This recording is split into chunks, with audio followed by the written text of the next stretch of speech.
Shalom, jemaat yang dikasih Tuhan, ketemu lagi dengan saya, Pendeta Fauzi. Apa kabar? Saya berharap saudara-saudara tetap dalam keadaan sehat, dalam keadaan baik.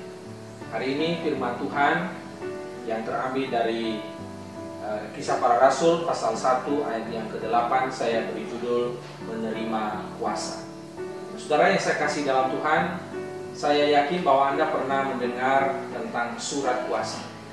Surat kuasa itu diberikan kepada seseorang untuk mendapatkan satu wewenang di dalam melaksanakan sesuatu hal yang ditugaskan kepadanya atau diberikan kuasa kepadanya, dan dia bertindak atas nama orang yang memberikan kuasa itu kepadanya. Surat kuasa biasanya kita kenal dalam dunia pendidikan, dalam pemerintahan, di perbankan, atau di lembaga-lembaga sosial kemasyarakatan. Saudara sekalian, sebelum Tuhan Yesus naik ke surga, dia menjanjikan satu hal kepada murid-muridnya. Dia berkata bahwa dia akan memberikan kuasa kepada mereka kalau Roh Kudus telah turun ke atas mereka. Kuasa apa yang dimaksudkan oleh Tuhan Yesus kepada murid-muridnya itu? Kuasa itu adalah bukan atas kekuasaan politik, bukan atas kekuasaan duniawi, bukan. Tapi kekuasaan yang dimaksudkan oleh Tuhan Yesus kepada murid-muridnya adalah kuasa untuk boleh memberitakan kabar baik, kuasa untuk bisa melayani Tuhan dan melayani sesama. Maka ada dua pertanyaan yang sangat penting yang perlu kita renungkan pada saat hari ini. Yang pertama adalah, apakah kita sudah menerima kuasa yang daripada Tuhan itu? Kalau kita belum menerima kuasa daripada Tuhan, berarti kita belum mengalami atau belum dipenuhi oleh Roh Kudus.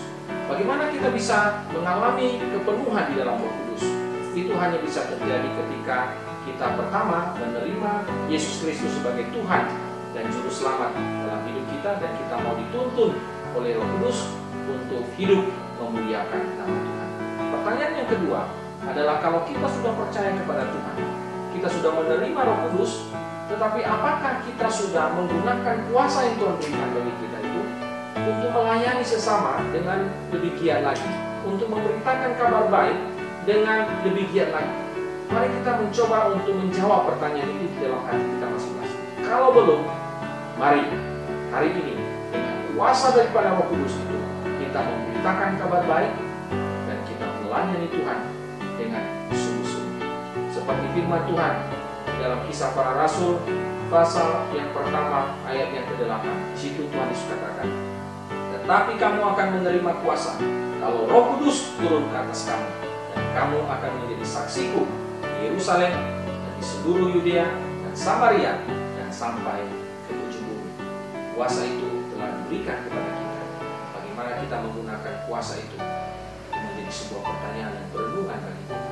Semangat, Tuhan Yesus memberkati.